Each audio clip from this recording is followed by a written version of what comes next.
कह रहे हैं कि जो आजकल प्रथा में चली हुई है कि निम्न जाति से कोई महिला नहीं थी द्रौपदी। द्रौपदी क्या थी? द्रौपदी तो एक उच्च कुल की थी ना, राजा की रानी थी युधिष्ठिर। अब आप बताइए, जिसके 5 शूरवीर ऐसे पति थे उनके सामने, और भीष्म पितामह जैसे जो वह महारथी थे, वहां पे महारथी ही महारथी थे सभा में, लेकिन कोई भी नारी के लिए आवाज नहीं उठा पाया, उनके सतीत्व की रक्षा नहीं कर पाया। और जब तक दुशासन साड़ी खींचने वाला था तो माँ द्रौपदी ने अपने दोनों हाथ ऐसे ऊपर किए हुए थे।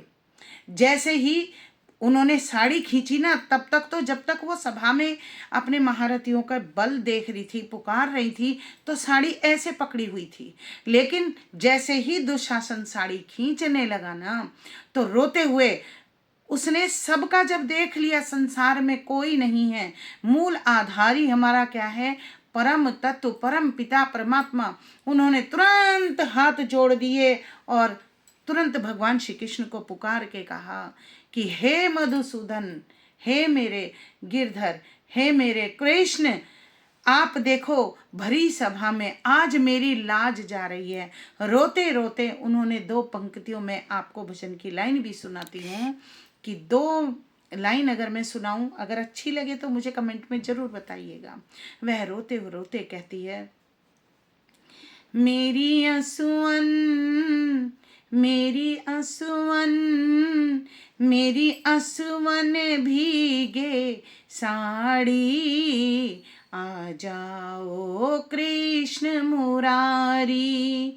मेरी आंसुअन, मेरी आंसुअन, मेरी आंसुअन भीगे साड़ी, आ जाओ कृष्ण मुरारी। क्या भूल गए गिरधारी, जब उंगली कटी तुम्हारी। क्या भूल गए गिरधारी, जब उंगली कटी तुम्हारी। ओ मैंने फाड़ी, मैंने फाड़ी, मैंने फाड़ी रेशम साड़ी, आ जाओ कृष्ण मुरारी। रोते रोते जैसे उसने हाथ जोड़े हैं, तो आप देखिए, आप सब लोगों ने देखा है कि पढ़ा भी है, सुना भी है, साड़ी खींचते खींचते खींचते दुशासन हार गया, थक गया, पसीनों से लबालब हो गया, लेकिन साड़ी नहीं बढ़ी। क्योंकि जब तक हम इंसान का भरोसा करते हैं, तब तक हम हमेशा इसी प्रकार से आधारहीन रहते हैं। जब हम परमपिता परमात्मा को हाथ जोड़ के जब पुकारते हैं, उनका आसरा लेते हैं और अपने कर्म करते हैं, तब देखो भगवान श्री कृष्ण ने आके बढ़ा दी थी ना साड़ी। कहने का मतलब ये है कि वहां अधर्म हो रहा था, अधर्म। अगर उस समय भीष्म पितामह आकर के ये अधर्म रोक देते तो आज कृष्ण का नहीं, भीष्म पिता का नाम होता। लेकिन वहां पर किसी महारथी ने साथ नहीं दिया, आए तो भगवान श्री कृष्ण। तो भगवान श्री कृष्ण ने श्रीमद् भगवत गीता जी, जो उनका मुखार विंद है, वांगमय मूर्ति है, उसमें बोला है कि देखो, कर्म जो अधर्म के नाम से आते हैं, उसमें हमें रक्षा के लिए तत्पर होना चाहिए। इसीलिए कोशिश करेंगे कि एक एक श्लोक को, श्रीमद् भगवत गीता जी के एक एक श्लोक को लेने की कोशिश करेंगे, समझाने का प्रयास करेंगे। हमें आना चाहिए। कलयुग वहां वास करेगा जहां कृष्ण नहीं होगा, भगवान का नाम नहीं होगा। और जब हम रोज ही उनका नाम करेंगे तो हमारे बीच में कहाँ से कलयुग आ जाएगा।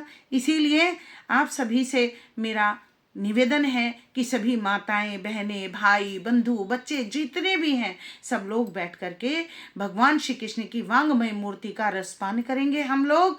और इसी के साथ मैं आप सब लोगों को आशीर्वाद देते हुए कहती हूँ, आप स्वस्थ रहिए, मस्त रहिए, और मेरे चैनल को लाइक करें, सब्सक्राइब करें और शेयर भी करें, और मेरे कमेंट भी बताएं। आप कमेंट भी बताना कि उसमें क्या चीज़ और अलग से होनी चाहिए, आप ये भी बताइएगा, और लाइक अवश्य कीजिएगा। जय सीताराम।